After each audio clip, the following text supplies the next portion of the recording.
Lo mando por correo a la lista que mando al sindicato. Si alguien no lo ha recibido, que me lo digan, me dé el correo bueno que se lo mando. Y bueno, esta tarde, cuarta del curso, segunda de lluvia, y así nos va.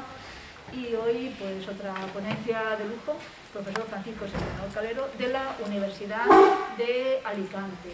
Él mismo me reconocía hace un momento que tiene el inconveniente de que, pues, un poco en el mundo académico se les olvida la divulgación en general. Entonces, un autor prolífico y de muchísima calidad, pero de bastante densidad para entenderlo.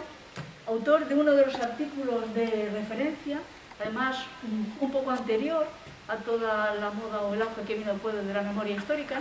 Tiene un artículo fundamental del año 2003, creo, sí, que es reflexionando sobre la cuestión de la memoria histórica en España, la memoria del franquismo, cómo hemos elaborado ese relato, qué está sucediendo ahí. Además, tiene otro muy buen trabajo, yo creo que esto es su trabajo en el máster de Historia Contemporánea, publicado en la editorial Síntesis, de una perspectiva muy interesante de Europa en el periodo de entreguerras, aunque yo creo que su verdadera especialidad es esta, que es el franquismo, la historia del franquismo en todos los sentidos, desde el punto de vista de la mentalidad, de la represión y de otros. Pues le agradecemos muchísimo que esté aquí desde Alicante y creo que vamos a pasar una tarde buena e interesante porque pensar siempre está bien y aprender cosas. Además, esta es una perspectiva diferente porque la memoria histórica sí que es verdad, aborda el franquismo, pero muchas veces no tanto en cuanto a la elaboración del discurso y a la represión. Muchas veces nos centramos más en lo que fue la República, la Guerra Civil, y el franquismo parece que se nos queda. Así que, profesor, muchas gracias. Buenas tardes. Pues como suele ser de rigor, pero es así, pues agradecer y sinceramente la invitación para participar en este curso que está en marcha desde hace ya algunas sesiones sobre actualización en historia contemporánea y profundización en memoria democrática. Agradecer a la organización responsable de este curso, el STED, el Sindicato de Trabajadores de la Enseñanza de la Región de Murcia,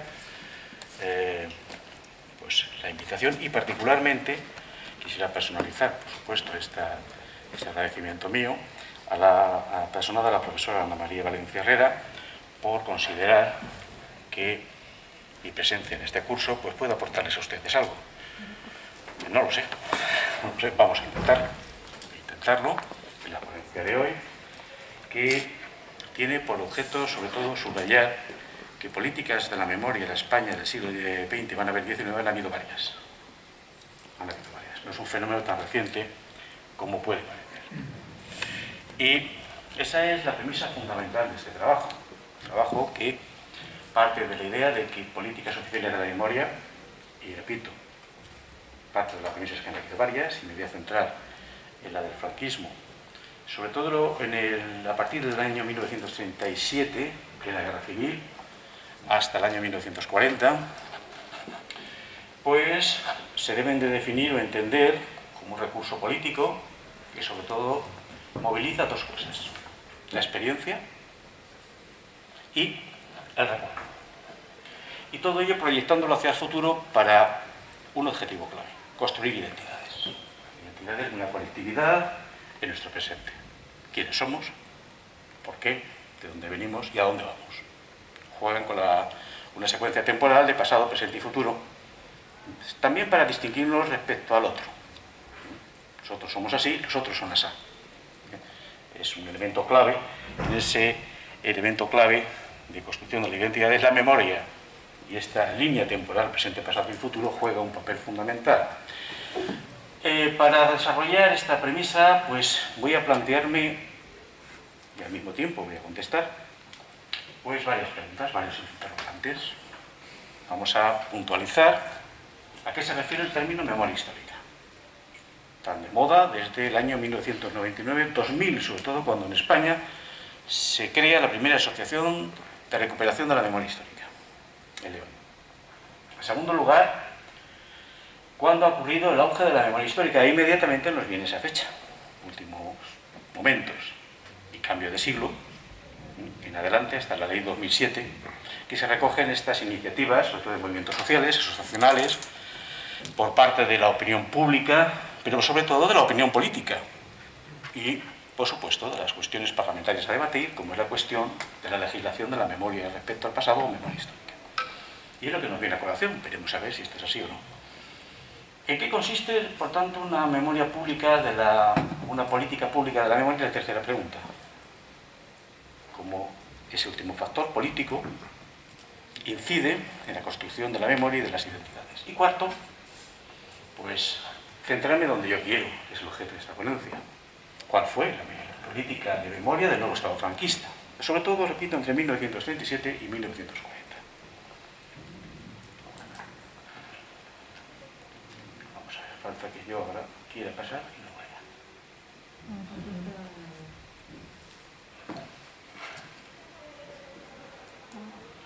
La técnica está muy bien, siempre y cuando funcione. Y eso que íbamos a tener una tarde tranquila. No, funcionaba hace un momento y no funciona. Si no lo movería más. Hay otro aquí. A ver, vamos a probar con este, a ver. Vamos a ver si este va. Porque la verdad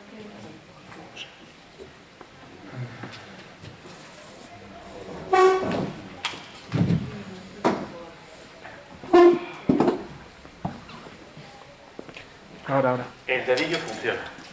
Si no funciona la técnica, habría que ponerle, me imagino que si no me funciona, le habría que ponerle. Porque hay que ponerle el tío. Está claro que... Voy a ponerlo también. Está claro que no pasamos una tarde tranquila, ¿no?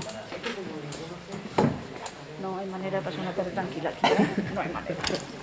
Da igual lo que hagamos, da igual lo que hagamos. Ya ven ustedes que no hay acto de esto, no hay una incidencia. No, está grabando. Que lo vean en diferido. Vale. Primera pregunta, ¿a qué se refiere el término de memoria histórica? Bueno, yo les ofrezco esta definición. Puede ser discutible, matizable, por supuesto que sí.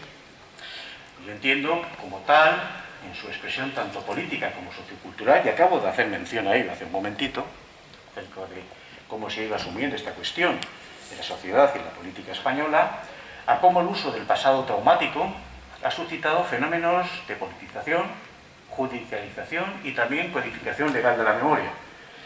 El ejemplo vigente en España es la Ley de Memoria Histórica de 2007, de este último aspecto.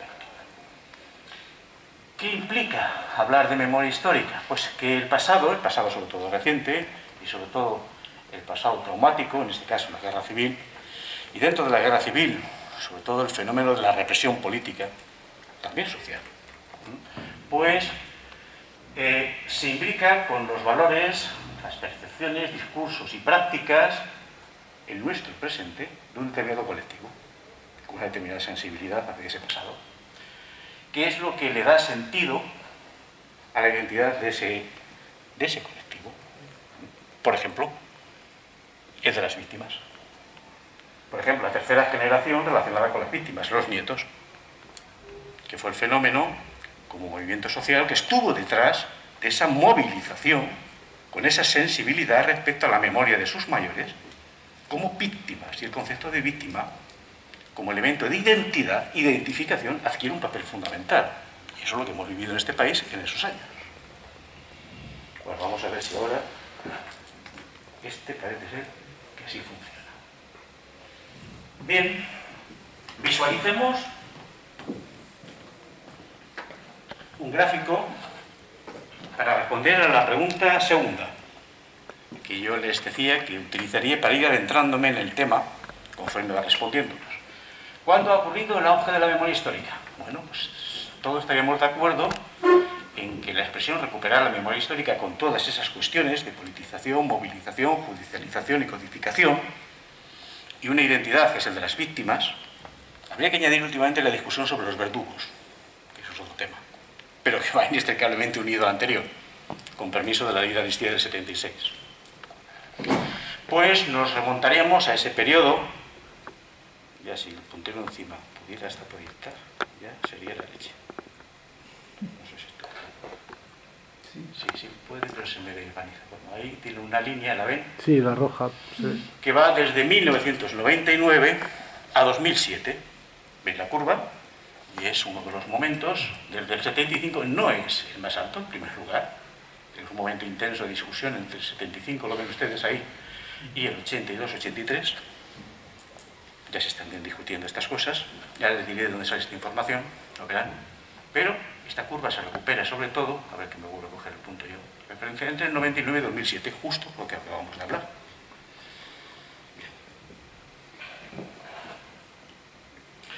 Pero, bueno, la información, ¿cómo la he obtenido? Se trata del visor en gran bibliológico de Google, es decir, yo meto una palabra, busco un periodo o un año y me dice, en todo lo que él puede, este programa a través de Google puede rastrear, en ese año, o en ese periodo de años, cuántas veces a esa palabra aparece. Es un buscador bibliológico, con palabras clave. Si yo hablo de 1887, me busca en lo que hay digitalizado del 87 si aparece ese término y cuántas veces. Si yo busco 1942, me hace exactamente lo mismo. Bien, miren el índice aquí que hay. Aparte, nos marca muchos ceros. Nos marca, aparte, un 16%, pongamos, por no seguir con tanto cero. ¿Vale? Bien.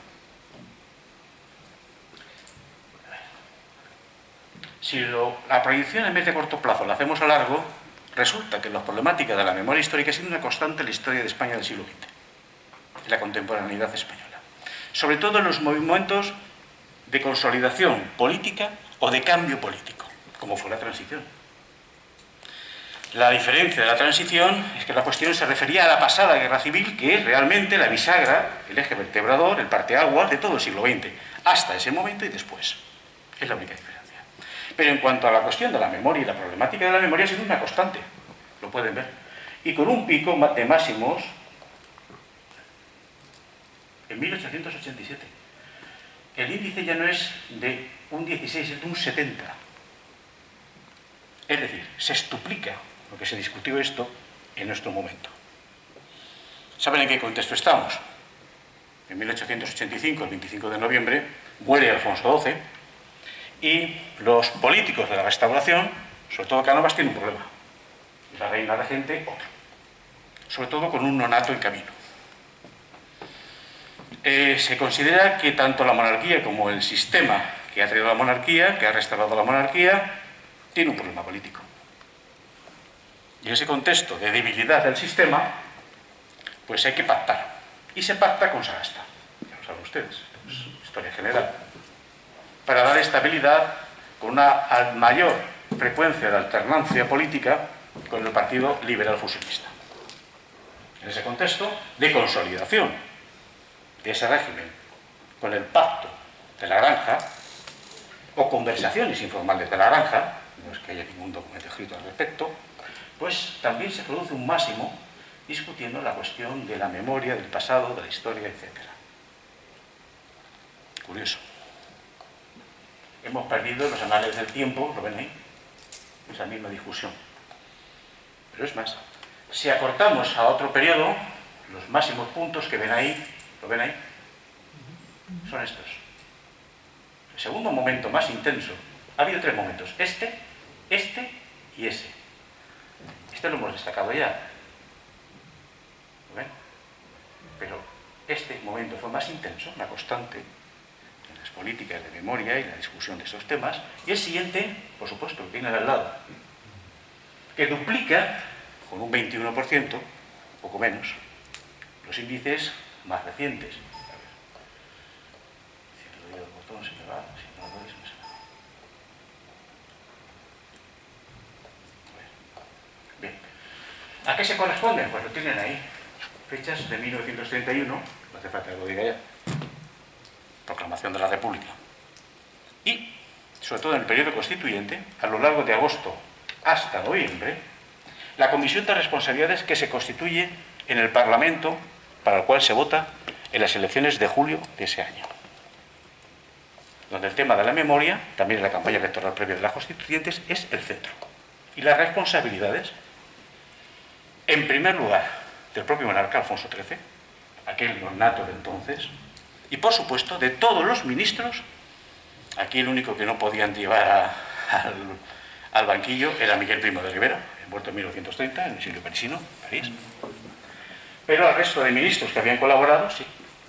Y algunos civiles, Juan March, fundamentalmente. Y entre esos militares que estaban en la picota, estaba fundamentalmente el general Sanjurjo. Qué curioso. Todos aquellos que acabaron implicados en el golpe del 18 de julio de 1936, o financiándolo o con la sanjurjada previa del agosto del 32. Ese es el momento del 31 y la actuación de esa comisión parlamentaria. El siguiente, 1936. Pero para determinar su actuación en qué exactamente, en la comisión parlamentaria del 31. Sobre lo que había ocurrido desde 1917 en España, los sucesos de 1921 en el protectorado marroquí y la dictadura de Primo de Rivera, la instauración de la dictadura. Es lo que había que depurar. El pasado más reciente. Intentas una especie de comisión de la verdad. Es una comisión de la verdad. Bueno, Las comisiones de la verdad no se inventaron en los años 80 para los casos latinoamericanos. Por eso Ya se estaban aplicando en distintos ámbitos europeos. Aquí también. Esa es una de las primeras comisiones de la verdad como tal. También como fuente de legitimidad para el nuevo poder republicano. El problema es que se embrolló esa comisión. Ya sería irme por las ramas, casi si eso merecería otra conferencia y esta sería más erudita. Se embrolló. Dividió a los republicanos al final. Y no conservadores, que se quedaron fuera de la comisión. Produjo muchas tensiones esta comisión. También por la juridicidad de la actuación de la misma. Muy puesta en discusión. El siguiente es el 36. El momento más álgido es la campaña de febrero de 1966 y las elecciones del Frente Popular. Fue también un tema clave y central.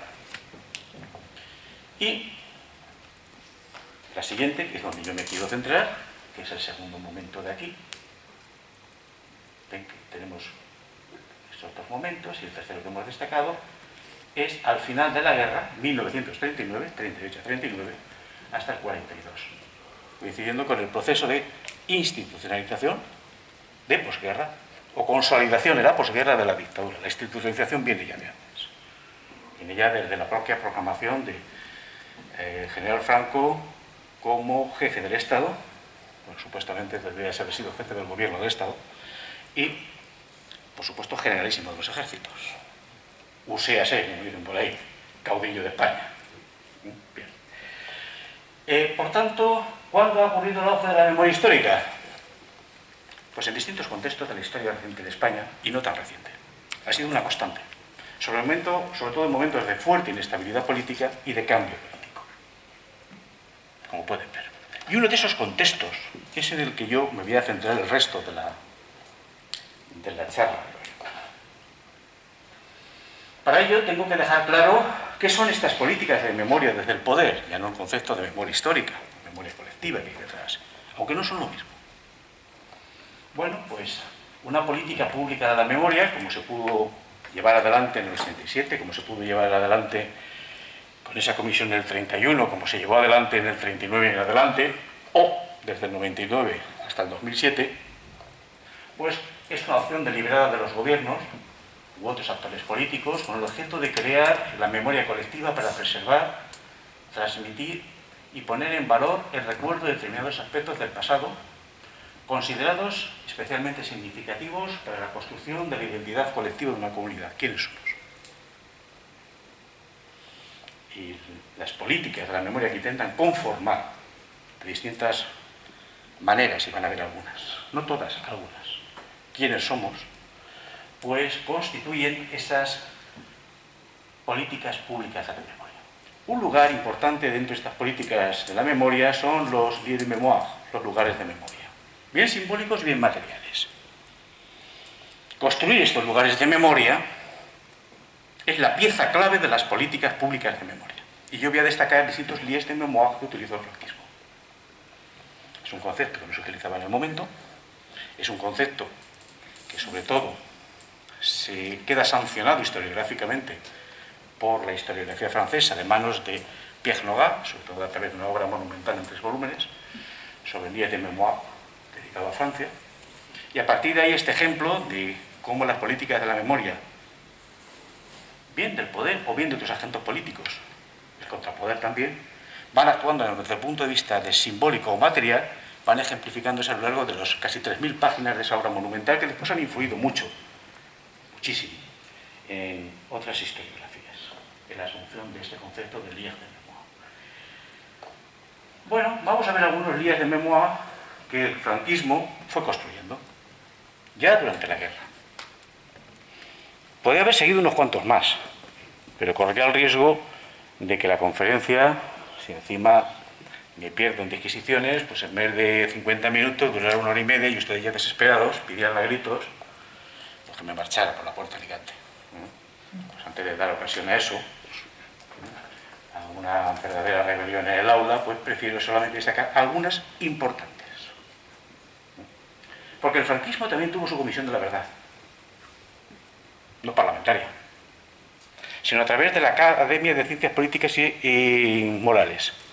Constituyó una comisión sobre la legitimidad de los poderes actuantes en el 18 de julio de 1936 y mirando la República. Y publicó un informe en el 39, imitando lo que la República había hecho en el 31. Serían otros los aspectos a tener en cuenta. O el uso de la historia. Por ejemplo, la publicación del primer volumen en el año 1939, por Ediciones Hispánicas, en Madrid, de la historia de la Cruzada Española, dirigida por Joaquín Larrarás, que al final, hasta el año 40, dio pie a 8 volúmenes, por ejemplo, el uso de la historia. Pues he prescindido, por ejemplo, de estos dos elementos. Digamos que el uno desde las ciencias sociales y políticas es más institucional y el otro desde el uso de la historia. El representante gubernativo en esa historia de la Cruzada Española era Ciriaco Pérez Bustamante, que era profesor catedrático de historia en la Universidad Complutense de Madrid. He destacado fundamentalmente 3. El calendario oficial o festivo de conmemoraciones. 2. El callejero. Y después ustedes verán por qué he elegido esos 3. Y 3. El culto de los caídos. Son los 3 elementos, lugares de memoria, que he destacado para ver cómo el franquismo va construyendo su relato también del pasado y del presente que se está viviendo, ya en el año 37 mismo. Empecemos por el calendario oficial. El calendario oficial, sobre todo, empieza a preocupar al franquismo cuando la evidencia de una guerra larga es indiscutible. Y esto se produce, sobre todo, a partir de marzo de 1937. El objetivo del golpe de Estado, el objetivo inmediato, era la ocupación del poder. Es decir, derribar al gobierno de turno, el gobierno del Frente Popular, entonces en manos de Casares Quiroga. Y esto pasaba fundamentalmente porque el golpe de Estado triunfara en Madrid. Esto no fue así. Sí que produjo una quiebra del poder republicano, pero no una ocupación absoluta del poder. Y además, de manera bastante precaria, que hubo que solventar a través de lo que se llama los movimientos de agosto de 1936. Cuando estos movimientos clarifican un poco el mapa del golpe de Estado y de la resistencia al mismo, de las fuerzas de orden público pocas, pero sí de las fuerzas políticas y sindicales que al menos permanecieron leales al orden republicano, entre comillas, empieza lo que se llama la Batalla de Madrid. El avance desde Sevilla, lo conocen todos ustedes, deciden avanzar hacia Huelva, suben para arriba, van siguiendo la frontera portuguesa, quieren asegurarse el control de la frontera portuguesa, pues Salazar apoya el golpe de Estado, y de ahí, pasando por Extremadura, con una violentísima represión ya en Sevilla, pues avanzan vía Tajo hacia Madrid. Mientras tanto, eso es el llamado Ejército del Sur. Ejército del Sur con varios generales, entre ellos, y llevaba el Ejército del Sur de un tal general Francisco Franco. Se había trasladado de Canarias a Tetuán y de allí, a través del apoyo aéreo alemán, con un puente aéreo para salvar el bloqueo del estrecho por la Marina Republicana, pasar a Sevilla y controlar Sevilla, que estaba en un brete de perderse también. Por el norte, el llamado Ejército del Norte está avanzando desde distintos puntos de Castilla y Navarra, milicias falangistas y requetés, a través, sobre todo, del Guadarrama, para penetrar en el oeste de Madrid y confluir con las tropas que venían desde el Tajo. Es la batalla de Madrid, se supone que corta, se supone que iba a ser victoriosa y que seguramente antes de Navidad, finalmente, ya no el golpe, pero una guerra breve, pondría fin. Inicialmente se hablaba del gobierno del Frente Popular. Muy pronto se cambió el discurso y ya se tachó a la propia República. Bien, cuando esto no es así, fracasa la batalla de Madrid, el franquismo hace varias cosas. Y hablo del franquismo porque el jefe de Estado desde el 1 de octubre de 1936 es el general Franco.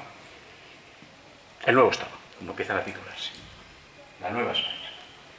Necesitan un aparato de propaganda más importante que sostenga y legitime el esfuerzo de guerra, y más en una guerra larga como se preveía. Se empieza a crear un aparato de propaganda más sólido. No un aparato de propaganda tan circunstancial y oportunista como hasta entonces se había ido utilizando de manos exclusivamente casi de los militares. Sería dar detalle. Y ello lleva también a poner en marcha esas políticas también de construcción de la identidad de la memoria. Una es el calendario. Y empieza a articularse precisamente a partir de 1937. Lo primero que hay que hacer es prohibir las fiestas que habían, y que al menos no tenían un sentido para los sublevados. Es que lo tienen, por supuesto. El 11 de febrero, conmemoración de la proclamación, todo ello dado por un decreto del 12 de abril de 1937. Esto de la Primera República no se celebra, no se recuerda. 2. Con más motivo no se recuerda el 14 de abril de 1931. Se suspende la fiesta que había sido declarada, la primera vez que se celebró fue un 15 de abril de 1931, declarada fiesta oficial por el nuevo gobierno provisional de la República. Se suprime. Y, por supuesto, el 1 de mayo, Día de los Trabajadores. Este decreto no solamente suprime estas celebraciones, sino que empieza a construir un calendario propio del nuevo Estado. Por supuesto, el periodo que mediaba entre el golpe de Estado y el siguiente, ese año, tendría una denominación. Ahí la tienen ustedes. Primer año triunfal.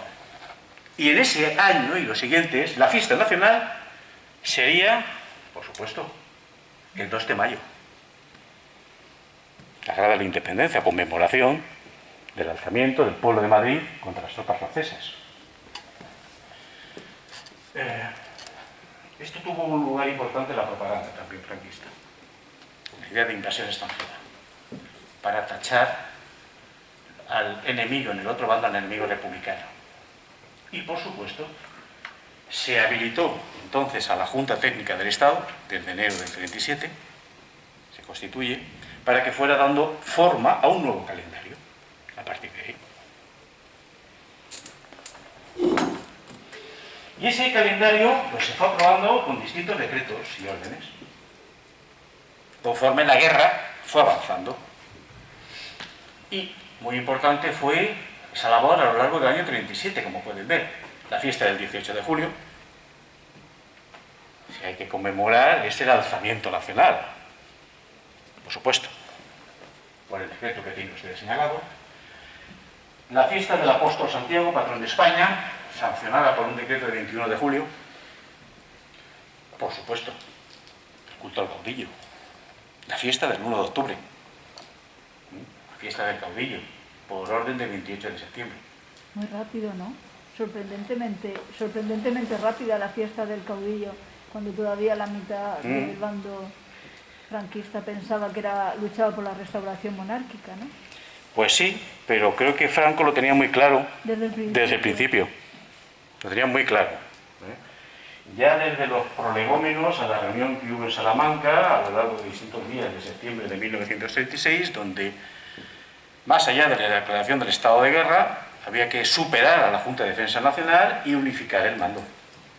Pero tenía una... Esto es, como tú sabes lo que estás hablando. Tenía una perspectiva de Estado fascista, teniendo como modelo ya Italia. No. Esa obra de construcción de institucionalización de la dictadura no es tardía, pero se produce a partir, sobre todo, de marzo de 1937. Y el artífice, fundamentalmente, de escapar en una guerra larga a un estado campamental fue la llegada a Salamanca de Serrano Suñer. Fue el gran arquitecto de ese proyecto. Serrano Suñer salía de la CEDA. Había tenido amistades y relaciones personales con falangistas, sobre todo había sido amigo muy estrecho de José Antonio Primo de Rivera. Había sido diputado de la CEDA, y la CEDA había desaparecido del mapa político de la España nacional. Gil Robles el primero. Su pecado, aun con pragmatismo, pues haber colaborado con la República. No tenía plataforma política. Y un hombre ambicioso no podía depender solo de ser el cuñado político de Franco. Lo usó cuando le interesó, pero también usó empezar a capitalizar a los elementos camisas viejas de Falange. Sobre todo a partir de que él mismo pensó el proceso de unificación. 17 de abril de 1937. El primer presidente de la Junta Política de Falange, unificada, fue él. En base a su nueva plataforma política. Para los falangistas utilizaría su aval, no solamente de amigo personal de José Antonio, el ausente, sino su relación familiar con Franco. Y para Franco utilizaría el aval de que era quien estaba capitalizando el apoyo, ya no del falangismo de alusión, sino del viejo falangismo que él domaría en un partido único puesto al servicio de Franco. Jugó esa doble baza. Y desde ese personalismo político fue construyendo ese modelo político. Hasta donde pudo. Hasta, sobre todo, septiembre del 40, cuando ya empezaron los problemas, cuando los militares le dijeron a Franco: este se te va de las manos, tienes un problema. Y Franco, incrédulo hasta entonces, empezó a intuir que tenía un problema. En pleno auge del fascismo, de la guerra en Europa y del avance nazi en Europa. Y sobre todo ya no Franco, sino Serrano Suñer, capitalizando, también a través de los sindicatos, el apoyo del nazismo para su promoción personal. Es cuando es cesado del ministro de la Gobernación, cosa que él no deseaba, y nombrado ministro de Asuntos Exteriores. Franco no se atreve a ir más allá y deja incluso el ministerio vacante durante 6 meses. Hasta que finalmente se decide, con la resistencia de muchos falangistas, entre ellos los 2 hermanos de Primo de Rivera, Miguel Primo de Rivera y la hermana Pilar Primo de Rivera, que fuerzan a Franco, intentan forzar un nombramiento proclive a ellos, dimiten de sus cargos. Franco, pues en ese caso ya decide nombrar a un militar monárquico y fiel a él como ministro de la Gobernación. Luego intentará recoger a estos falangistas de otra manera. Hubo varias estrategias. Pero no, ese proyecto es a partir del 37. Franco lo que quería de momento era: tengo una guerra y hay un proceso político. Y este proceso político pasa por una dictadura militar en el que el único proyecto es la concentración del poder en mi persona. Punto. Si he capitalizado el apoyo alemán ya desde los momentos de mi llegada a Tetuán, eso me ha beneficiado. Pero su idea de Estado no llega hasta que no llega a Serrano Suñer, que es quien se la construye. Desplaza a Nicolás Franco como secretario de Franco y él empieza ese proyecto político. Hasta, sobre todo, septiembre, al año siguiente habrá caído. Por motivos políticos, en septiembre del 42, los sucesores de Begoña caen. Y por motivos personales y familiares también. Ha tenido una hija secreta y la hermana de Franco, de la mujer de Franco, no se lo ha perdonado. Bien. Con Icaza, Carmen Icaza. Bien, se juntan, por tanto, las riñas de familia y las riñas políticas en la caída de Serrano Suñer. Van construyendo rápidamente, eso es cierto, un calendario: fiesta de la raza y la fiesta de la unificación. El curso se redacta el 17 de abril y se proclama el 19 de abril de 1937.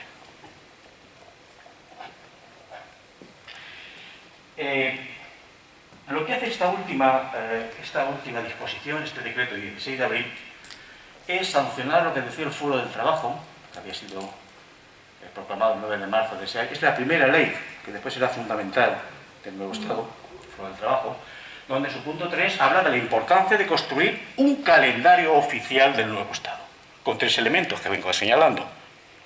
El civil, que fundamentalmente es el que tiene que ver con el propio hecho de la guerra y el alzamiento. Han visto, en segundo lugar, la importancia de la tradición católica.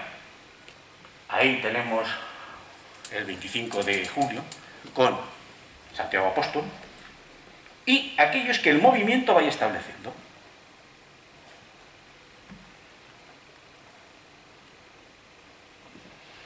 ¿Qué establecerá el movimiento? En el 38, no lo he puesto aquí, pero ya lo digo.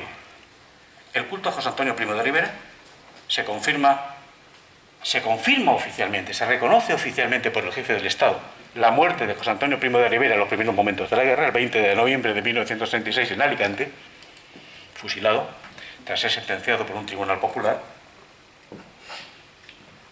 Hay otra serie de operaciones por medio. En los primeros ritos de duelo tienen lugar en noviembre de 1938, y después, cuando vaya al culto de la muerte, van a ver cómo se ritualizó también en el calendario la celebración del 20 de noviembre de 1939, que ha sido una fecha que ha ido recorriendo toda la historia del franquismo y buena parte de la transición en el Valle de los Caídos. Lo veremos cuando lleguemos al culto de la muerte. Me permite enlazar con eso. Y el culto de los caídos, el 29 de octubre de 1936. Perdón. Se celebra en 29 de octubre de 1938, por primera vez. Son las dos grandes conmemoraciones, coincidiendo con la fecha de refundación, por su unión con las Juntas Ofensivas Nacional Sindicalistas de Falange, con esa formación de Ramiro Ledesma Ramos, en el Teatro de la Comedia de Madrid. Bueno, pues el culto de la muerte será la gran aportación falangista a estas fechas, como van a ver a continuación. Adelantado, pero van a ver. Las calles. Polémica por las calles, ¿verdad? Pues el decreto que establece cómo se debe de realizar el nombre de las calles en aquellos lugares, pueblos y ciudades, que han quedado, si lo prefieren ustedes, en la zona liberada o en la zona ocupada, como más rabia les dé, en poder de los sublevados, y por tanto en territorio del nuevo Estado español, es el que tiene señalado. Es un decreto de 13 de abril de 1938 y establece varias condiciones para que el nombre de las calles de los pueblos sean cambiadas. Pues esas condiciones son las que tienen ustedes aquí señaladas. Lo primero es que no se autorizan las revisiones generales sin motivación alguna. Esto fue en la letra nada más. En la aplicación, la realidad fue otra. Y se establece en qué circunstancias se podrán cambiar el nombre de las calles. Ese decreto. Decreto de Serrano Suñer, Ministerio de la Gobernación. Bueno, cuando el nombre de las calles fuera un agravio para el nuevo régimen político y el movimiento, por supuesto habría que cambiarlos. Nada de Plaza de la República, por ejemplo. Eso sí que permitía, estaba justificado, la supresión de esas denominaciones que hasta entonces, en ese momento, hubiera en ese lugar determinado. Y, por supuesto, otra excepción sería honrar a la memoria de hombres ilustres y hechos laudables del movimiento. Uno de los elementos, si no de nombre cambio, que siempre fueron las plazas del caudillo, por supuesto, que eran las plazas de España o de la República, luego fueron las plazas de la Constitución o Plaza de España, fue en la nueva plaza del Caudillo de Salamanca la inscripción de un medallón, lo habrán visto los medios de comunicación. Un medallón con la efigie lateral de Franco junto a los reyes de Castilla. Eso ha estado ahí en vigor hasta hace nada, que se retiró. Hoy vas a Salamanca y lo que ves es el círculo sin ese medallón, sin esa efigie. Bueno, obedece precisamente a una acción del Ayuntamiento de Salamanca poco después de este decreto. No solamente con el nombre de cambiar la plaza por la de Plaza de Caudillo. Y en tercer lugar, enlazando con lo que anteriormente les decía, el calendario, el culto de los caídos. El culto de los caídos fue la gran aportación falangista a la memoria colectiva, a esa construcción de una identidad de la España nacional, empezando por el culto al ausente, José Antonio Primo de Rivera. Bien, pues Se trata de una traslación del culto católico a lo que se llaman formas de religión política, que es un tema muy discutido y debatido en la historiografía ya desde los años 90. También para entender el fascismo italiano. Las nuevas religiones políticas, no solamente propias de los sistemas fascistas, sino que ya han caracterizado los modernos nacionalismos desde la República Francesa, que siguió a los acontecimientos de julio de 1789. El moderno nacionalismo ha procedido a construcción de religiones políticas exalzando la pertenencia común como hermanos no a Dios, sino como hijos de la nación. En ese proceso de secularización hay un trasvase de la teología política de la Iglesia a la nueva teología política de las nuevas repúblicas y las nuevas naciones. Y la exaltación de los muertos, no por Dios, sino por la patria, al altar de la patria, se convierte en el centro de estas celebraciones. Y los fascismos lo toman de ahí. Dionisio de Greurejo, que era ministro de propaganda, desde su nombramiento en el 38 hasta su cese fulminante en abril, principios de mayo de 1941, se inspiró fundamentalmente en el culto de la muerte durante la Gran Guerra, sobre todo en Francia. Cómo se había llevado a cabo esas políticas para aplicarlas también al caso español. ¿Cómo lo llevó adelante? Pues lo llevó de distintas maneras. Uno, exaltación de ciertos héroes. Por ejemplo, Carlos Sotelo, el llamado protomártir. Si hubo una justificación a las derechas conservadoras españolas para justificar el golpe de Estado, fue un problema de orden público, cuya principal evidencia fue el asesinato de este diputado. Diputado ya desde las primeras Cortes Constituyentes, que no obstante permaneció en el exilio, en Lisboa, dentro de los círculos monárquicos alfonsinos, hasta el 33. Bien, es asesinado, lo saben ustedes, en julio de 1936, por un grupo de guardias de asalto, una unidad de guardias de asalto. El protomártir es una de las primeras figuras en este culto de la muerte que se recupera. También porque está enlazada su muerte con la justificación del propio golpe de Estado. Pero es sobre todo, en cuanto a la exaltación y culto a héroes, la figura, como he dicho, de José Antonio Primo de Rivera. Ya desde el reconocimiento oficial por parte de Franco de su fusilamiento y muerte en Alicante al principio de la guerra. Los primeros fastos se celebran con una misa en la Catedral de Burgos, he dicho anteriormente, en noviembre de 1938. Bien. Ahí lo tienen ustedes. Pues en noviembre de 1938, además hay un decreto donde declara el 20 de noviembre, a partir de entonces, Día de Luto Nacional. Y además, quizá lo recuerden, se ordena inscribir en todas las entradas, lienzos principales de las iglesias, precedidos por el nombre del mártir, ya no del protomártir, el nombre de los caídos de esa localidad. Se ponía una cruz, se ponía José Antonio Primo de Rivera y detrás, bajo, los muertos caídos de esa localidad. Esto no lo hizo ninguna gracia a la jerarquía eclesiástica. La Conferencia Episcopal Española tuvo que asumirlo. El cardenal Segura se negó a que la Catedral de Sevilla los falangistas pintarrajearan, decía él, la pared con los nombres de los falangistas, los fascistas, nazis, decían ellos, muertos. Y la Iglesia reaccionó inscribiendo en una lápida dentro de las iglesias el nombre de los sacerdotes y religiosos y religiosas muertos a manos de los rojos. Bueno, pues también hay diferencias a la hora de establecer el culto de los muertos, el culto de la muerte en el propio bando nacional, la España nacional. Y esto sí que supuso, el patrimonio falangista de este curso, de este culto, una tensión importante con la jerarquía eclesiástica. Pero el principal acto de exaltación de José Antonio fue un rito político de grandes dimensiones, inspirado en el fascismo italiano, que fue el traslado. Se rescató el cadáver de José Antonio Primo de Rivera en la fosa común pertinente de Villavarias, donde estaba depositado en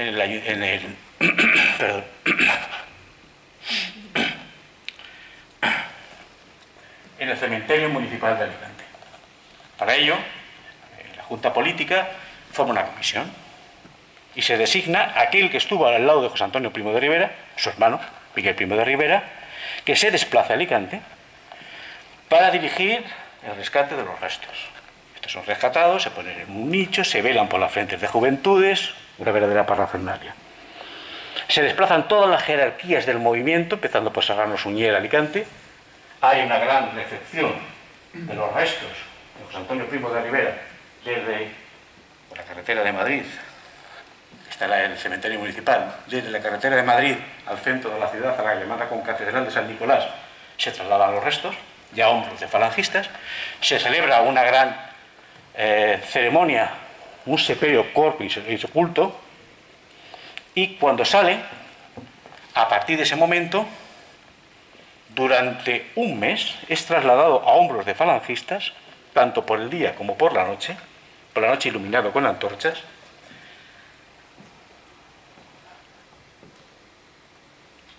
los restos de José Antonio Primo de Rivera hasta Madrid, y de Madrid se trasladan al monasterio del Escorial. Esto fue muy polémico, último. A Dionisio Ridruejo se le ocurrió que el mejor sitio era en el Panteón Real donde enterrar a Primo de Rivera, cosa que a monárquicos y conservadores le supo, a cuerno quemado. De ahí solo saldría en el 56 destino al Valle de los Caídos. Una pregunta, Francisco. ¿Sabes si se hicieron, digamos, imitaciones de esa procesión en diferentes pueblos de España? Es que esto me viene a la cabeza una historia que me contó mi abuela, la que yo nunca le da importancia, y es que él se acordaba, solo se acordaba, sobre la dictadura, que él solo se acordaba de la procesión cuando pasó Primo de Rivera por el pueblo.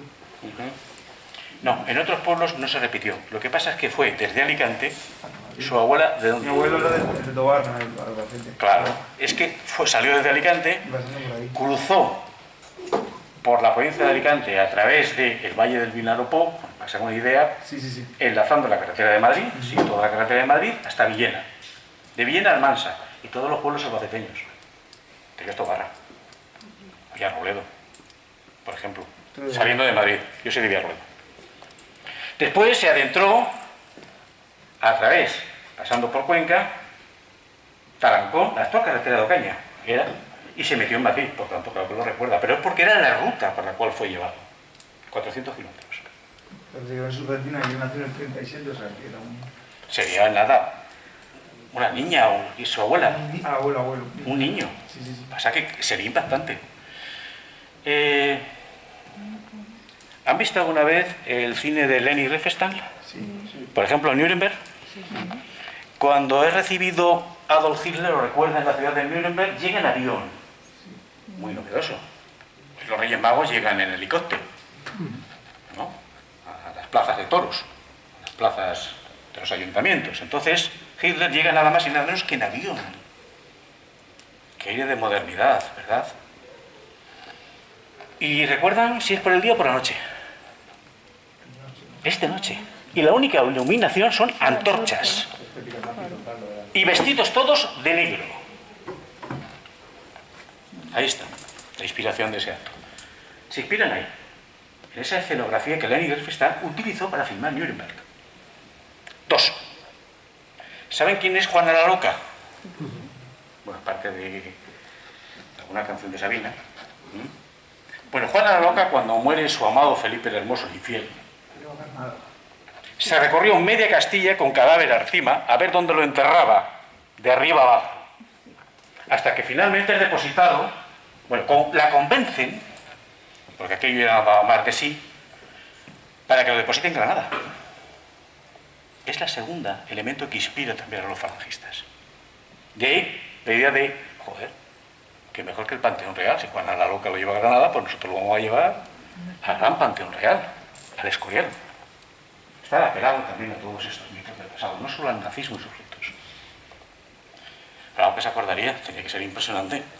El silencio, el toque de campanas, repique de campanas por la noche o por la tarde, entrada de los falangistas del pueblo, con el hombro, con el misa de campaña ahí en un momentito, y todo el pueblo tenía que ir por fervor, entiendo, a recibir los restos de José Antonio Primo de Rivera. Para un niño de 2 o 3 años, pues era impactante. Yo recuerdo la primera vez que vi la cabalgata de los Reyes Magos, y todavía me acuerdo, era impactante, lloraba. Aquello me daba miedo.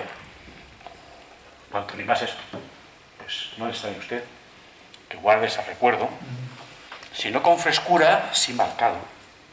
Es lo que se pretendía. No hubo otra, ¿eh? Franco permitió una, no, pero no dos. ¿Eh? Y después se fue desinflando el 20 de noviembre, sobre todo a partir del año 42.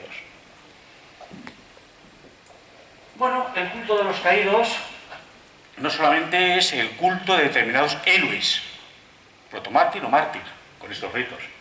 Es también la fijación de lugares de culto de cementerios oficiales.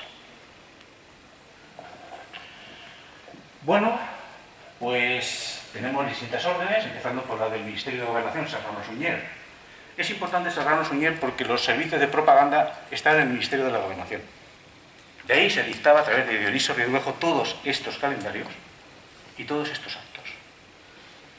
Para mayor gloria también de Falange en buena parte, como esto último que acaban de ver. Bueno, pues prestan especial atención a esos lugares, empezando por dónde se van a erigir y cómo van a ser los monumentos a los caídos. En todos los pueblos han habido monumentos a los caídos. Ese es el decreto que lo regula. Una pregunta. Desde el inicio del Ridruejo, de toda esta propaganda que hizo el régimen franquista, esto lo hizo aproximadamente hasta el 45, ¿no? Hasta que lo fulminan. La división azul que va a Rusia, ¿no? Se va a Rusia, pero a él lo fulminan como director general de propaganda. Le voy a decir la fecha exacta. La fecha del boletín es el 18 de mayo de 1941. Hay una crisis que se llama la crisis de 1941, donde el equipo de propaganda en torno a Serrano Suñer es fulminado. La excusa es que cuando Franco se decide, por fin, a suplir la vacante que ha dejado Serrano Suñer en Gobernación, nombra a un militar monárquico, a un afiliado a Falange, todos que estaban afiliados a Falange. Galarza, ¿vale? Un coronel, no un general, perdón, era un coronel de Estado Mayor, Valentín Galarza. Esto no es compartido por los falangistas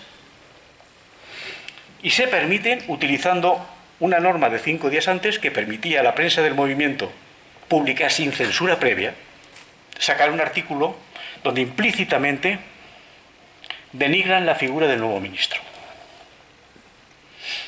Esto implica, primero, esa ley que permitía a Falange, a través de la prensa del movimiento, empezando por el diario Arriba, publicar sin censura previa, se suprime.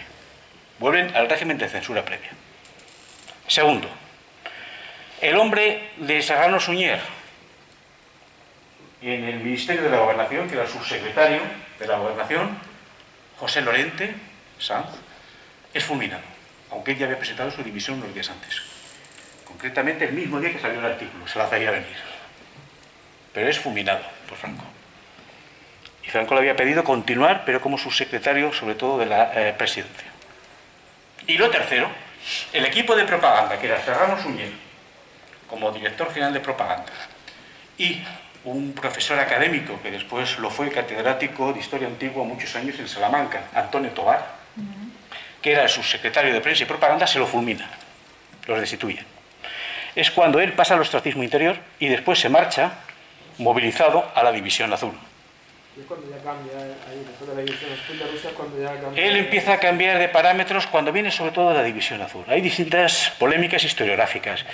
Estos falangistas no eran tan fascistas y tenían algo más de liberales, o no, o eran muy fascistas. Primera polémica entre historiadores que se está ahí, que no hay claro. Segunda, algunos cambiaron, pero ¿a partir de cuándo? Unos dicen que desde el 43, fecha de regreso de Dioniso Ridruejo, otros dicen que hasta los 50 nada, seguían siendo fascistas. Otros dicen que a partir del 45 empiezan a cambiar. Él en su biografía decía que eso, que después de Rusia es cuando... Él habla de que su experiencia en Rusia, y se puede seguir a través de los cuadernos de Rusia, él empieza a cambiar. Ya desilusionado con su experiencia política previa, de una falange domada, de una falange sin espíritu revolucionario, de una falange que solamente tenía de franquista y nada de nacional sindicalista, pues empieza a defraudarse de ese proyecto. Y su experiencia de combate en la División Azul, concretamente en Leningrado, San Petersburgo, acaba ya de romper sus pocas convicciones. También en los sistemas fascistas, por supuesto en el nazi. Él lo habla. Pasa por el ostracismo interior, acompañado sobre todo de su esposa catalana, se desplaza, cuando logra salir de un pequeño pueblo de aquí, se va a Barcelona, e incluso se aproxima a círculos catalanistas. Por ejemplo, es el traductor al castellano de la obra de Josep Pla, su cuaderno gris, lo traduce él con ayuda de su esposa, intentando también algo rupturista en el momento, que era acercarse a esos círculos. Josep Pla había apoyado el golpe, el lanzamiento, entre otras cosas. Efectivamente, él habla de ese momento.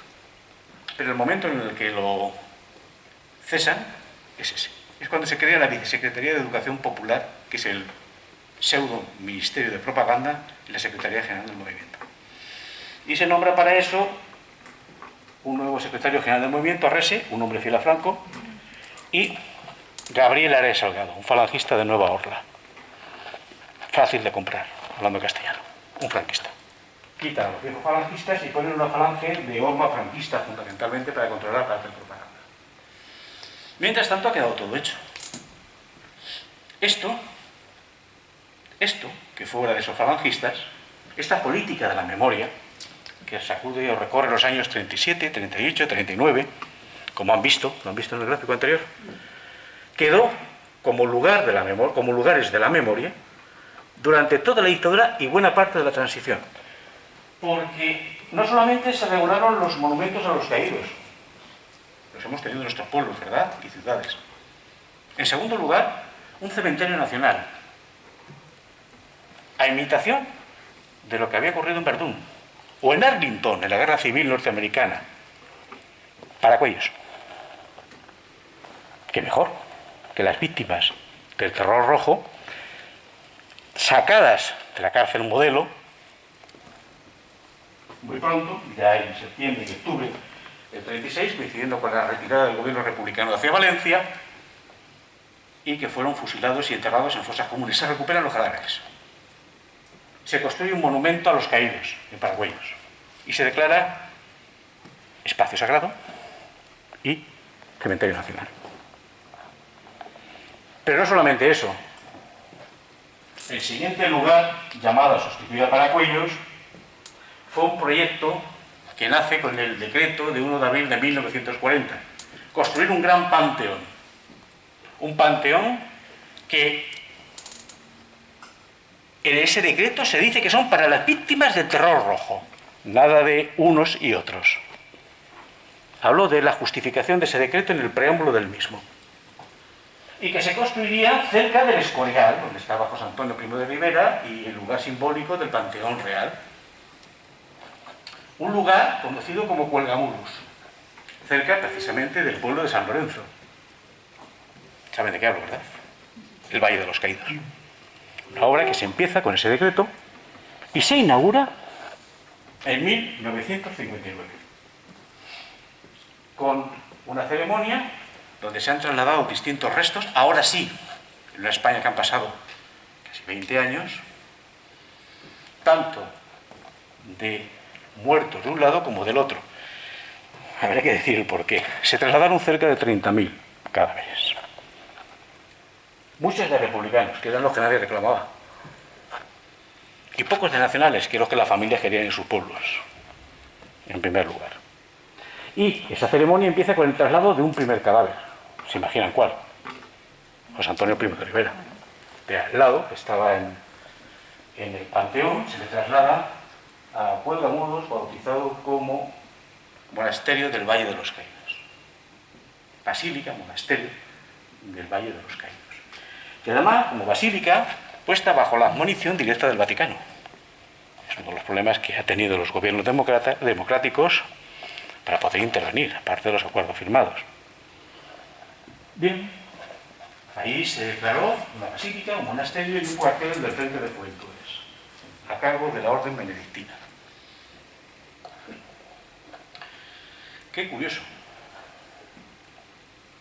La Ley de Memoria Histórica de 2007 precisamente incide en su artículo 15, párrafo primero, en desarmar la política de la memoria, empezando por sus principales lugares de la memoria, que son estos.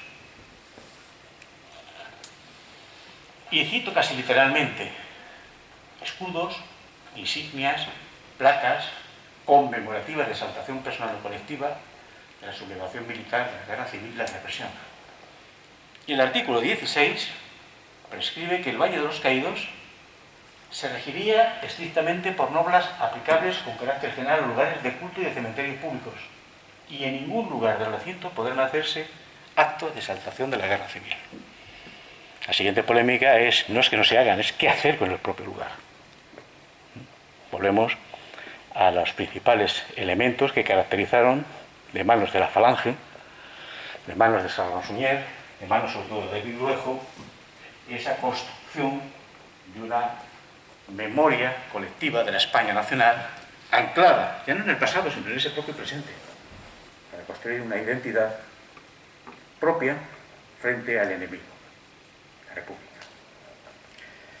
Y, como dicen al final de los bailes en mi pueblo, chimpún. Esto es al menos lo que les quería contar de manera sumaria. Hay algunos aspectos más respecto o en relación con esta política de la memoria del nuevo Estado español. Aquí está. Por mi parte, es todo en esto. En lo que deseen, estoy a su disposición, si puedo atenderlo. Una cuestión que tengo yo, bueno, es un poco una pregunta personal, pero es que acabas de mencionar lo de Colgamur y el Valle de los Caídos, y hay, o al menos cuando se retiraron de allí los restos de Franco, hubo polémica entre historiadores y demás sobre qué hacer con el valle. Yo recuerdo leerle a Julián Casanova que se convirtieron en un lugar de memoria, a Santos Juliá decir que dejarlo y que el granito y el agua hagan su papel, otros diciendo que por honor y dignidad había un montón de restos que había que intentar hacer lo posible por salvarlos. ¿Qué crees tú que se podría hacer con el valle para que sirva como espacio o lugar de memoria democrática, cargárselo directamente, quitar la cruz y dejarlo como está, sacar a José Antonio también? Hombre, la salida de José Antonio está prevista. Sí, bueno, sí. La corrida está prevista que ocurra. Fue precisamente Álvarez Junco el que puso el pero al que fueran sacados. Bueno, esto habría que contar que ya bajo Rodríguez Zapatero, a raíz de la ley 2007, se creó una comisión en Madrid con distintos historiadores. Y bajo la presidencia del ministro entonces de las Relaciones con la Administración y las Cortes, Jáuregui. Bueno, ya en esa comisión, y estoy hablando de 2007 y en adelante, que estamos hablando ya de 15 años, no había un acuerdo unánime, efectivamente. ¿Qué historiadores estaban sentados? Pues a uno se le puede decir, por ejemplo, estaba un profesor de la Universidad de Alicante, un catedrático de la Universidad de Alicante, Glicerio Sánchez Recio, Julián Chávez, de Extremadura, ¿quién es más? No me acuerdo, han pasado tantos años que no me acuerdo. Álvarez Junco, Ejido de la UNED, no me acuerdo más, me irán viniendo, había varios.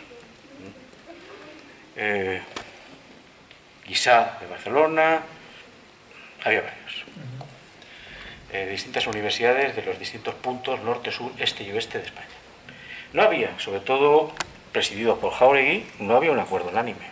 ¿Qué hacer? Cuando se plantea también sacar a José Antonio, por ejemplo, Álvarez Junco, era de la opinión de no hacerlo porque él no dejaba de ser una víctima de la Guerra Civil Española.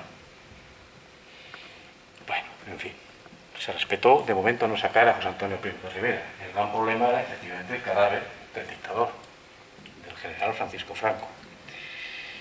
Si no había acuerdo en quién se quedaba y quién salía de los grandes próceres, imagínense qué hacer con el propio lugar. El acuerdo nunca se llegó a producir.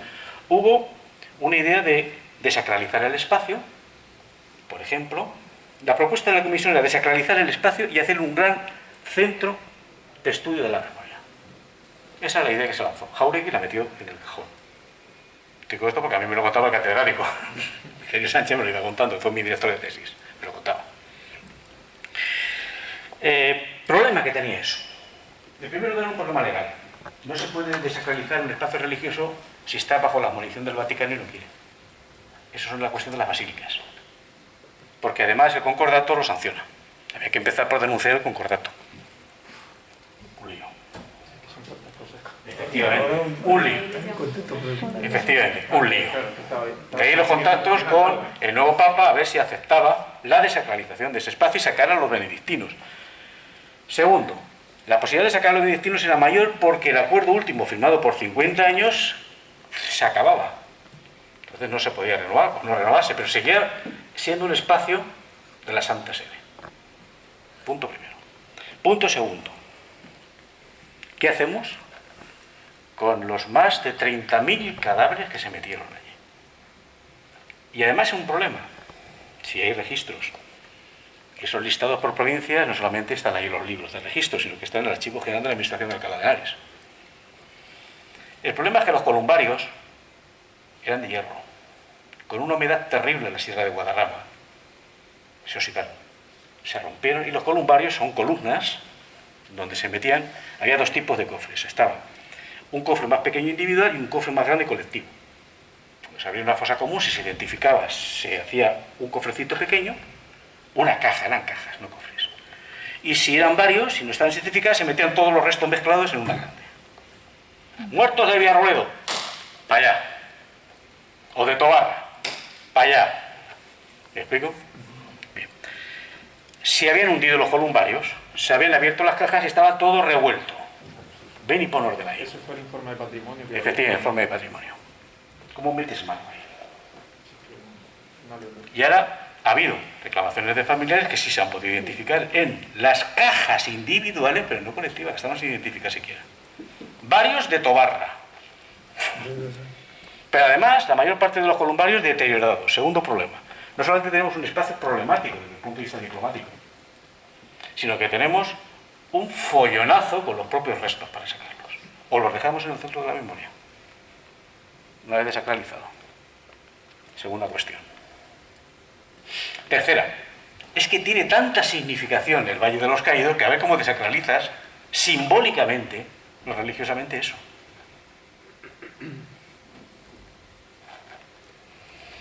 El valor artístico, quitando la Gran Cruz, ninguno.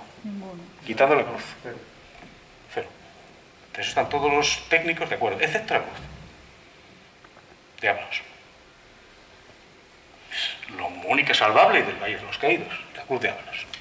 El resto no tiene ningún valor. Es que el Valle de los Caídos además tiene, pero yo soy de la Sierra de Guadarrama, tiene una posición central en el valle. Sí, está en el centro del valle. Vamos a ver. Está en el centro del valle. Traspasa, yo creo, un poco, mucho en cuanto a los lugares de la memoria, pues traspasa, yo qué sé, quizá como el Sacré-Cœur en París, ¿no? Que también se ya no tanto en la ciudad, pero, que en su día se puso ahí, ¿no? A casi cohecho, que diríamos aquí, para terminar con la memoria de la comuna, etcétera, y que también era una cosa muy visible entonces en todo París. Entonces el Valle de los Caídos gobierna toda la Sierra de Guadarrama visualmente. Es visible. Cuando sales por la carretera de La Coruña, ya estás viendo la punta de la cruz. Y en cuanto avanzas 15 kilómetros, ya lo tienes efectivamente al centro del valle. Si lo único que hicieron fue horadar la montaña. Las explosiones eran para horadar la montaña. Cuando se fue dinamitando, no para abrir el espacio, porque lo hicieron en pleno centro. Claro, con estas tres características, ¿qué hacer? No tengo ni idea. No tengo ni idea. Respecto a los restos que hay, sí. Desacralizar, complicadísimo. Quitar o desacralizar simbólicamente el lugar, imposible. ¿Cómo conjugas esas tres cartas? Es muy difícil. Jauregui tenía una paja mental tremenda. La solución fue guardar el informe en el cajón. Bueno, quizá hacer un gran centro de la memoria histórica, pero a ver cómo reconviertes todo eso. Y que haya un consenso de que eso se respete, que no haya el primer cambio político, y más conforme está el panorama político nacional, quede nuevamente en un cajón la viabilidad de ese centro. Si ya tenemos una ley que no ofrece mucho consenso en nuestros políticos, imagínense nada más una ley con un lugar de semejante significación reconvertido. Tiene que haber un consenso también. No lo sé. Es complicado. Es muy complicado. Han podido sacar el cadáver de Franco, pero el lugar sigue. También se convirtió en un lugar de memoria la salida un lugar de memoria simbólico para la democracia, porque también se planteó con muchísima expectación y parafernalia, ¿no? O sea, por supuesto, se le dio una cobertura mediática muy notable, en un contexto político muy notable también, y una utilización de sacar los cadáveres electoral muy notable. Todo se ha dicho. Y al final el que más rédito sacó de ahí fue Vox, el Partido Socialista. Curiosamente, fue Vox quien patrimonializó eso. Es complicado, y más con un panorama político donde las políticas de la memoria son discutidas y un lugar tan central como ese más todavía. ¿Qué hacer con él? No lo sé, no tengo una varita mágica. Ya es que una duda que a mí me salta ya años y he leído bastante sobre el tema, aunque no lo tengo muy fresco, pero justo lo he mencionado y me han venido flashes a la cabeza y he dicho... Hombre, quizás si yo le preguntara esto a algún viejo de mi pueblo me daría la solución. Sí. No mene allí. Déjalo que se caiga solo. Deslocalizado, deja que no se junten allí, déjalo que se caiga solo. Básicamente es lo que... Punto. No mene allí. Es que Santos Julián decía que... No mene la mierda. Sí. Déjala. Que ella sola se caiga. Bueno, depende, también va cambiando el significado con las generaciones. Va perdiendo ese significado. Ahora tenemos una perdiendo... tercera generación muy concienciada, pero la subsiguiente irá perdiéndose en la memoria. Eso pienso. Porque también, con respecto a la diapositiva inicial, cuando hablamos del momento, que sí que puede coincidir en Europa, que es el año 99, ¿no? Cuando empieza verdaderamente el movimiento, que sí, estoy muy de acuerdo, corresponde a los nietos, hay que tener en cuenta que en cierta manera fue una respuesta a lo mejor al cansancio que provoca la llegada de Aznar al gobierno. Sí, hay que contextualizarlo con las políticas también PP, públicas de memoria claro, y de revisión historiográfica de ese pasado. pasado. Es el contexto en el que se produce esta emergencia, claro.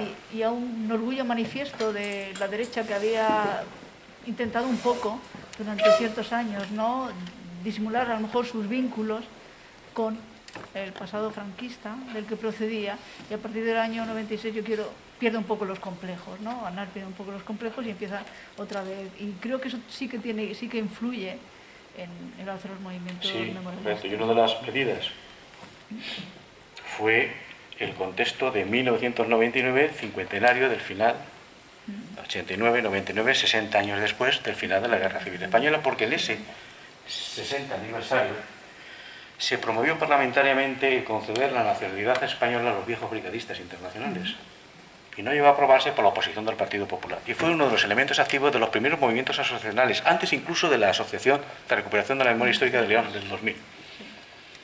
Fue la actividad a favor de recibir, que se recibieron, pero solamente por gobiernos autonómicos, como por ejemplo el de Castilla-La Mancha con José Bono, en el Parlamento Autonómico, recibir a viejos brigadistas internacionales. Hubo esa proposición de ley y el Partido Popular no la secundó. Y fue uno de los primeros movimientos de la Asociación de la Memoria Histórica que surgió. Ya había algunos para presos políticos en Cataluña, presos políticos del franquismo, me refiero, en Cataluña, pero ese fue en el contexto del 99 y ese 60 aniversario, uno de los primeros, dentro de ese contexto general del revisionismo en políticas públicas de la memoria y el revisionismo histórico general y también historiográfico que se estaba produciendo acerca de la relectura, no solamente de la guerra, no solamente de la represión, sino, por ejemplo, de la República Española. Y es ahí donde exclusiona, efectivamente. Los historiadores, mientras tanto, estábamos despistados. Yo escribí pronto, en 2003, no porque fuera más listo, más tonto, sino porque me llamó la atención. Tardamos mucho en incorporarnos a ese movimiento memorialístico, y la historiografía tardaría todavía, pues, más de 6, 7 u 8 años en empezar a trabajar estos temas, y en acercarse a las asociaciones, quitando algún caso excepcional, pues también. Los universitarios escribimos para hacer currículum. Hay que promocionar, hay que consolidar plazas. Vivimos en nuestra Torre de Martín muchas veces. Fue un artículo temprano, como decía, pero después explota.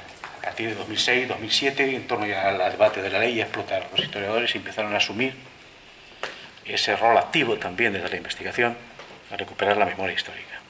Mientras tanto, se habían introducido varios debates. Por ejemplo, el llamado Pacto del Silencio. Ahí intervinieron distintos historiadores, también Santos Julián. ¿Había habido un silencio o no había habido un silencio acerca del pasado reciente de la historia de España durante la transición? Santos Julián es un hombre muy vinculado a los intereses del grupo Prisa. Exactamente. Él estaba muy vinculado a intereses del grupo PISA y también a la política de recuperación de la memoria del Partido Socialista a través de la Fundación Pablo Iglesias, todo se ha dicho. Los partidos políticos también la han llevado y esa batalla la ganó ya a mediados de los 80 el Partido Socialista, a través de la Fundación Pablo Iglesias. El que la perdió fue el Partido Comunista.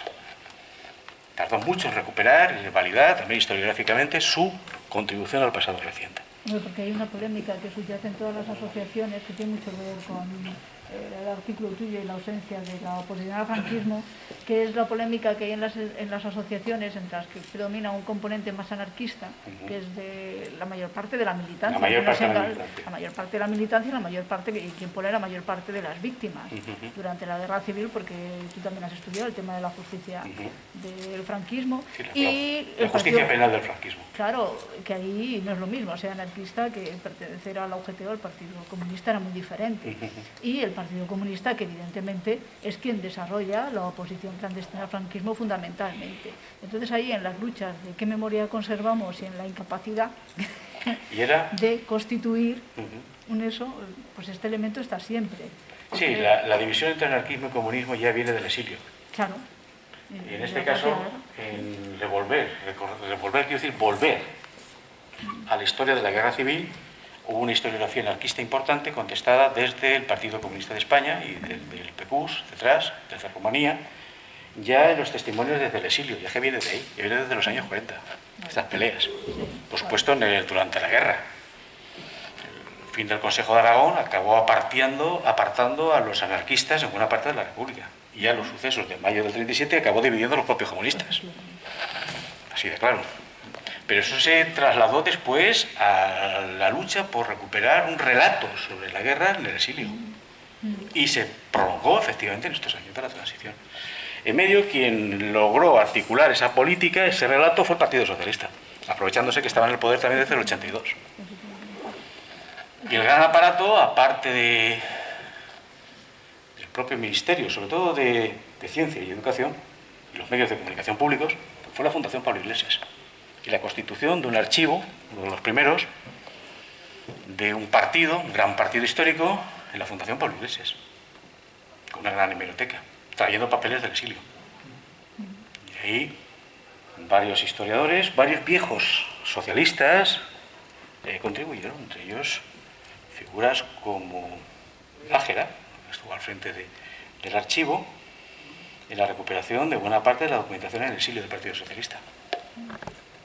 Si tengo papeles, los estudiadores pueden estudiar. Si el Ministerio da becas, se pueden hacer tesis doctorales. Vengan y trabajen, que además tienen aquí la prensa. Primeros trabajos sobre la historia del Partido Socialista. Santos Julián, Atón Mateos, sobre la UGT, etc.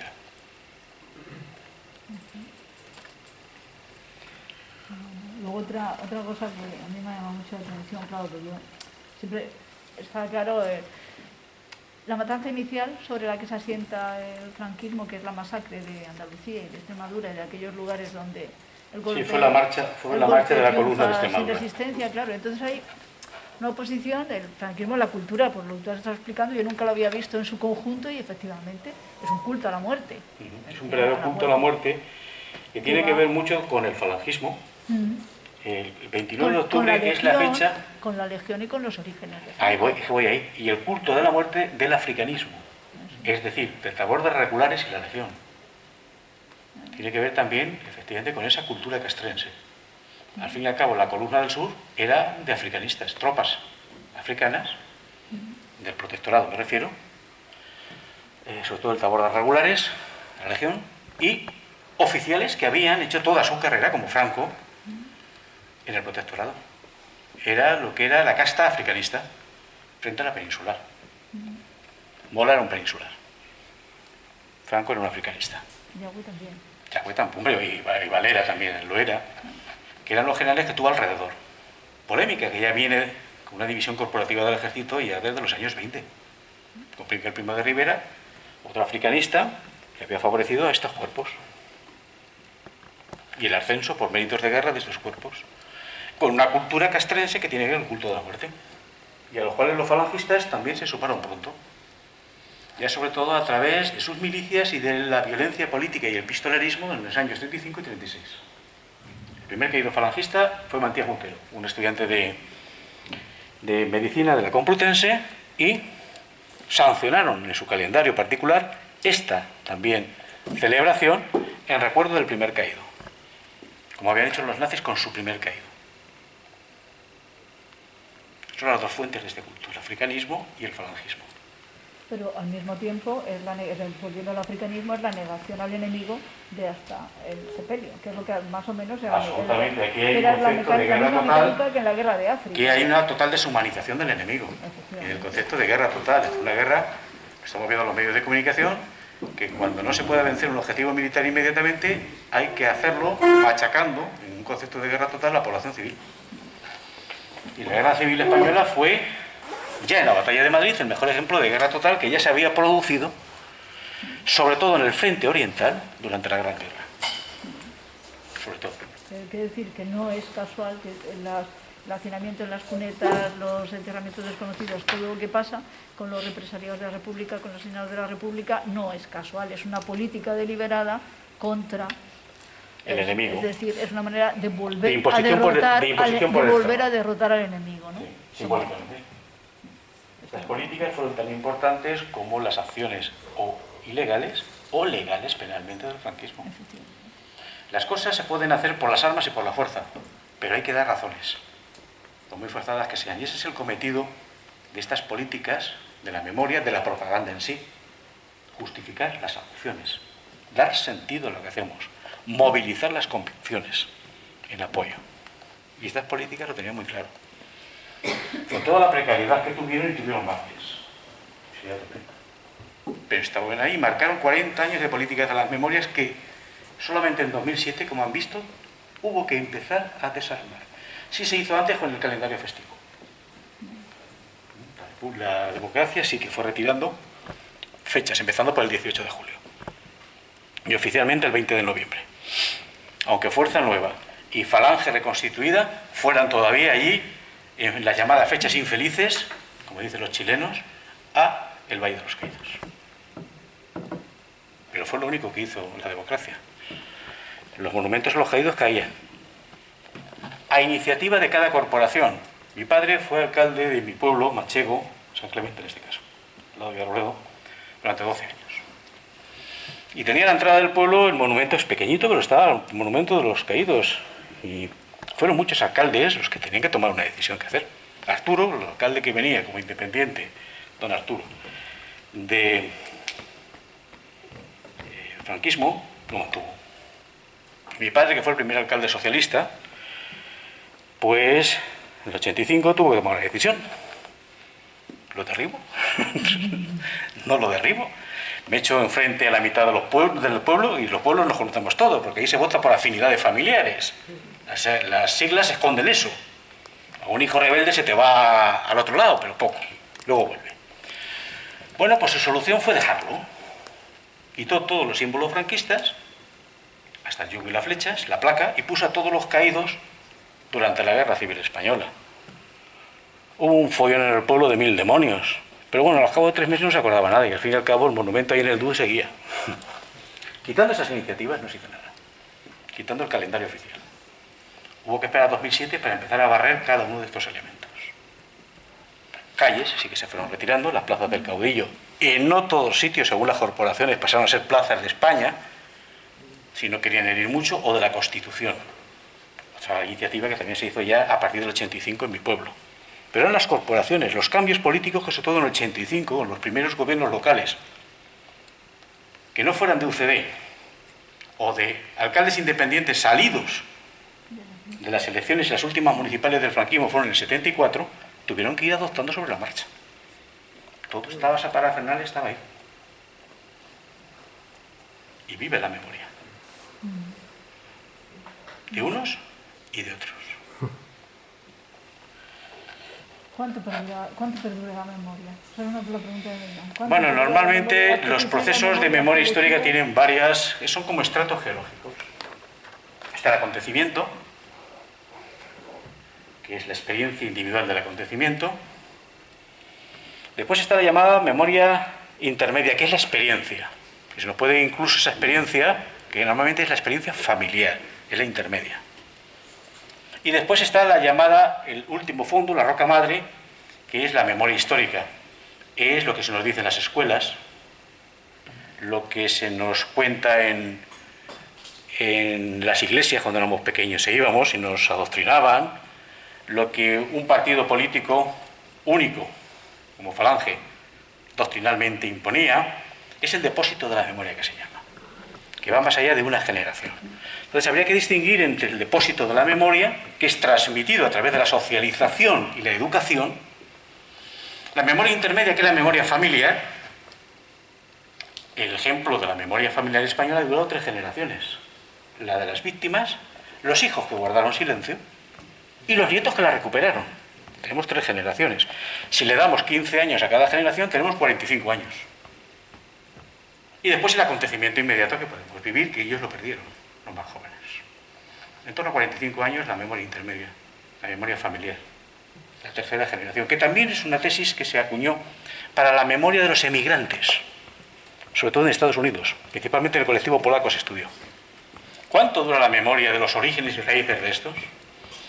De ahí el fenómeno del desarraigo de la 3ª generación, que no se sienten ni del lugar ni de dónde son identitariamente. Es la transmisión y las dificultades a veces de transmisión de la memoria familiar. Los 45 años la intermedia. La otra, lo que queramos. Si apelamos a los nacionalismos, podemos hablar de la guerra de 1714 y la abolición de los fueros y los derechos. Hasta lo de Cataluña. Hablamos de, ¿cuánto? 400 años que ya, de camino. Ese depósito de la memoria, la socialización, su agitación a través de los políticos, de la visión de la historia, de los sistemas educativos, de los medios de comunicación. Es lo que se llama memoria cultural, según Assmann, un historiador alemán. La memoria cultural. Esa no tiene fecha. Esta es lo que las políticas de memoria la agiten y la muevan. Lo que es la transmisión más natural es la familiar y la individual. La familiar, con la transmisión de 3 generaciones, unos 45 o 50 años. Y ha funcionado en el caso del franquismo. Más o menos. Hay una psiquiatra catalana, se llama Ana Miñarro, que dice que precisamente es la generación la que salta, la que no ha vivido los acontecimientos, porque tiene un trauma en diferido, y el trauma es mayor porque no tiene ninguna referencia real con respecto a los acontecimientos. Entonces tiene una imaginación más potente, también más deformada, pero el trauma siempre es mayor. Y la 3ª generación, lo mismo que la emigración. ¿Quién soy? ¿De dónde vengo? Mi padre sí, mi abuelo ganó. O si no mi abuelo, mi padre ganó, pero yo ya no he ganado en ventajas, incluso soy un paria en esta sociedad. ¿Soy de allí o soy de aquí? Fíjate, hay un vacío completo que hay que suplirlo reconstruyendo la identidad. Esa es la misma tesis. Para terminar, que yo creo que vamos a yo estoy encantado. La culpa mía como responsable del proyecto. No. ¿Cómo surgió? Bueno, todo surge en 2011, que es la última convocatoria de las ayudas amparadas en la Ley de la Memoria Histórica antes del cambio de gobierno. Último momento del gobierno de Rodríguez Zapatero. Pedimos una ayuda, yo dirigí el proyecto de la Universidad de Alicante, con la colaboración, lo tienen ahí, de la Comisión Cívica de Alicante para la recuperación de la memoria histórica. Ahí sí que podemos hacer una sinergia inicial y colaborar. Esto ya era una novedad. La segunda novedad que yo intenté convencer a la asociación, y me costó poco, fue que el proyecto debía ser pilotado por la universidad. Primero, porque la universidad ya se había incorporado sobradamente, había ido por detrás, pero ya se había incorporado a ese movimiento de recuperación de la memoria histórica. Segundo, porque la única manera de preservar un proyecto como este era que estuviera en la universidad. Es decir, cualquier cambio político le afectaría si estaba fuera de la universidad, como ocurrió después, con el cambio de gobierno. Solamente se han vuelto a recuperar en los 2 últimos ejecutivos, ejecutivo y medio, de gobiernos de coalición en la Comunidad Valenciana, presididos por el Partido Socialista del País Valenciano. de 2011 a ese otro ejecutivo, se paralizaron completamente las ayudas, también este proyecto. Y si se mantuvo vivo, que fue el único, es porque estaba en la universidad, que es lo que yo les advertí. No hay consenso nacional, no hay consenso autonómico, cualquier cambio va a tumbar esto, lo que hagamos. Si está en la universidad no lo pueden tocar. Si está en un departamento universitario, ni siquiera un cambio de gobierno en la universidad puede tocarlo. ¿Lo entendieron? Y es lo que ha preservado, aún congelado, este proyecto. Bien, en 2017, con ese cambio de gobierno previo, es cuando se vuelve a activar. Volvemos a concurrir a ayudas, tenemos financiación económica que nos permiten desarrollar más el portal, en términos de una cartografía sobre víctimas de la represión. Y en 2019, su pregunta, se firma un convenio con la Diputación de Valencia, que ponemos este portal a su disposición, la base de datos a su disposición, la cartografía a su disposición, sin colaboración económica, solamente ellos tienen que correr con los gastos de personal para meter los datos. Es decir, sin ánimo de lucro. Ellos únicamente tienen que pagar a quienes trabajan y meten los datos desde Valencia y están todos telemáticamente trabajando con esta base de datos. ¿Para qué? Bueno, no hemos dicho. Uso público de la historia. Reconocer públicamente es eso.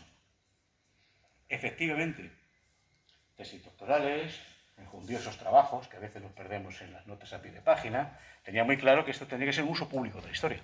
Difundir públicamente la memoria y los casos de esas víctimas. Proteger la memoria más frágil, las dos, la familiar y la personal. Fundamentalmente. Y solo todo ello pues para que entender que la democracia no solamente son derechos, sino también recuerdos. Y que estos se deben de incorporar a los derechos, fundamentalmente. Bueno, todo ello con ánimo de superar el conflicto. La polémica no. El conflicto yo creo que ya se superó. La polémica no. ¿Cuál es el resultado? Bueno, pues se lo tiene. Un portal, ahora lo verán, en esa dirección. Un portal. 2.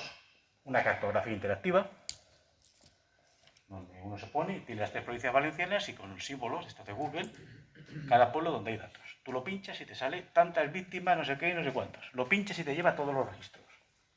Eso. Una base de datos a la que remite la cartografía.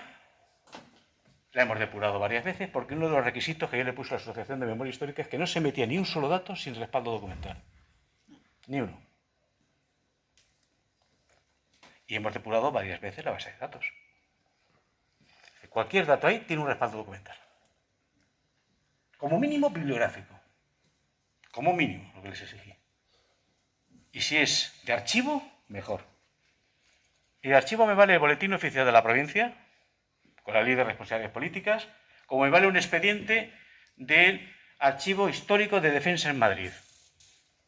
O los datos ya depurados a través de una tesis doctoral que me dé la relación, bibliografía.